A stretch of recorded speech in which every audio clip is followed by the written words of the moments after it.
থাকে। তখনই ওখানে এন্ট্রি নেয় আমাদের দুই হিরো এবং নামসুনের নাম ধরে জোরে চিল্লানি দেয়। নামসুন বলে তোরা কে? ইয়ান আর ইয়ঙ্গু বলে we are high school heroes. এটা বলে তারা দুজন ঝাঁপিয়ে পড়ে নামসুনের গ্যাংদের উপরে। তাদের ভিতর চরম লেভেলের ফাইট শুরু হয়ে যায়। ইয়ান ফাইট করে নামসুনের সাথে এবং ইয়ঙ্গু তার চামচাদের সাথে ফাইট করে। ইয়ঙ্গু এক এক করে সমস্ত চামচাদের সেই লেভেলে ধুলাই করে। তবে ইয়ান নামসুনের সাথে পেরে উঠছিল না, তার ফাইটের মুভমেন্ট বুঝতে পারছিল না। সেই সুযোগ নিয়ে নামসুন ইয়ানকে ফাঁসিয়ে নেয়।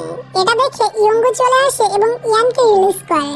এরপর ইয়ান নামসুনের মুভমেন্ট বুঝতে পারে এবং নামসুনকে চরম ধুলাই করে। শেষে তাকে একটা ফ্লাইং কিক মেরে অজ্ঞান করে দেয়। এরপর তার জ্ঞান ফিরলে তাকে একটি জায়গায় বসিয়ে বলা হয় এই ছেলেটির কাছে ক্ষমা চান, মানে একটু আগে যে ছেলেটিকে সে মেরেছিল।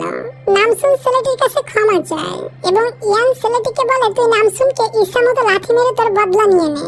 ছেলেটি তাকে ইচ্ছা মতো লাথি মারে। ইয়ঙ্গু সবকিছু ভিডিও করে নেয়।